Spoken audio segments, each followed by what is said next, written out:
एक कमरा, एक कैमरा और एक शख्स जो खुद को इस्लाम का रहनुमा बताता है।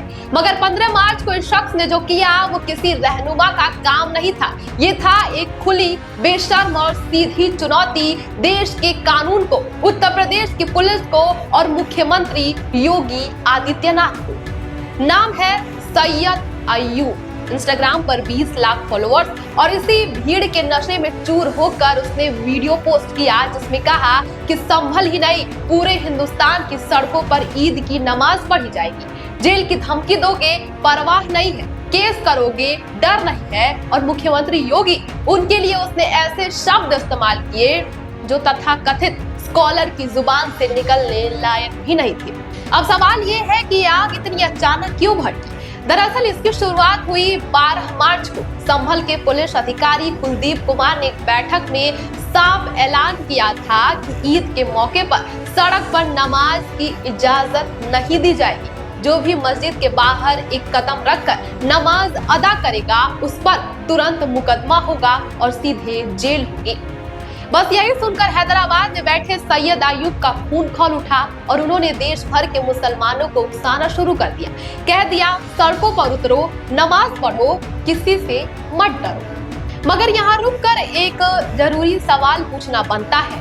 सैयद अय्यूब हैदराबाद में बैठकर यूपी के नौजवानों को भड़का रहे हैं, उन्हें सड़क पर उतरने की तालीम दी जा रही है। मगर जब उस नौजवान पर लाठी चलेगी, जब उसके नाम पर FIR दर्ज होगी, जब उसकी नौकरी जाएगी, भविष्य अंधेरे में डूबेगा, तब क्या ये स्कॉलर साहब हैदराबाद छोड़कर आएंगे?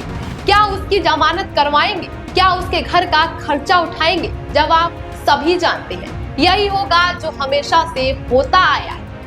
मासूमों को आगे कर दो, आग लगाकर खुद कैमरा बंद कर लो और सुरक्षित कमरे में किनारे जाकर के दुबक जाओ। ये पहली बार नहीं हुआ है जब यूपी में इस तरह की कोई कोशिश हुई है और हर बार नतीजा सामने है। तौकीर रजा ने भीड़ को सड़कों पर उतरने के लिए उकसाया, पत्थरबाजी हुई, हिंसा हुई, यूपी पुलिस ने तुरंत एक्शन लिया। तौकीर रजा और उसके साथी सलाखों के पीछे गए, 11 FIR दर्ज हुए और 2500 से ज्यादा उपद्रवियों को नामजद किया गया।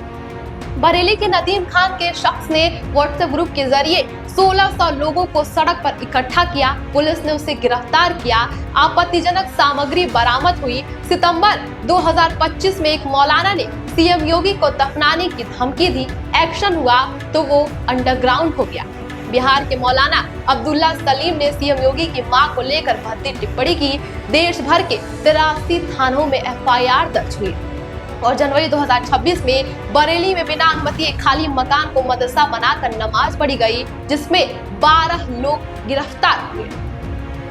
ये आंकड़े सिर्फ आंकड़े नहीं है, एक सीधा संदेश है। उत्तर प्रदेश में नियम बिल्कुल साफ है। इबादत मस्जिद के अंदर होती है, सड़क आम जनता की है, हिंदू की भी है, मुसलमान की भी है, हर किसी की है। जो इस नियम को तोड़ेगा, जो सरकार को आंख दिखाएगा, उसे ना धर्म बचाएगा, ना फॉलोअर और ना ही कोई स्कॉलर। सैयद अय्यूब को शायद लगता है कि 20 लाख फॉलोअर्स उनकी ढाल बन जाएंगे, मगर यूपी पुलिस स्क्रीन नहीं गिरती, वो कानून देखती है। और योगी सरकार ने ये साफ कर दिया है कि तुष्टीकरण का वो दौर अब इतिहास बन चुका है, जब भड़काऊ बयान देकर कोई भी बच निकलता था।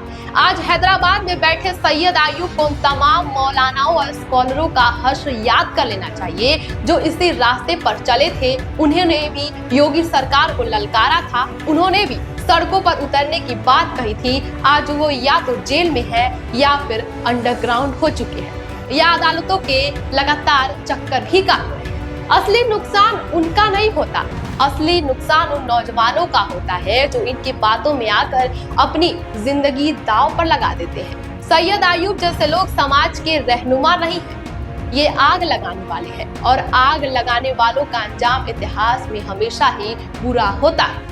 बुलडोजर किसी का नाम नहीं देखता, इंस्टाग्राम फॉलोअर्स नहीं गिनता और कानून किसी के लिए नहीं रुकता है। इसी के साथ लोग सोशल मीडिया पर कई सवाल खड़े कर रहे हैं।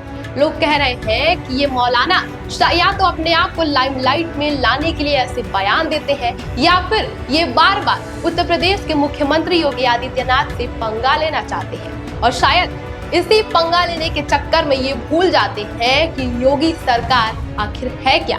वही योगी सरकार जो भ्रष्टाचार पर जीरो टॉलरेंस की नीति रखती है, माफियाओं को मिट्टी में मिलाने का काम करती है और ऐसे देश विरोधी भड़काऊ नारे लगाने वालों को सिरतन से रुदा भी करती है।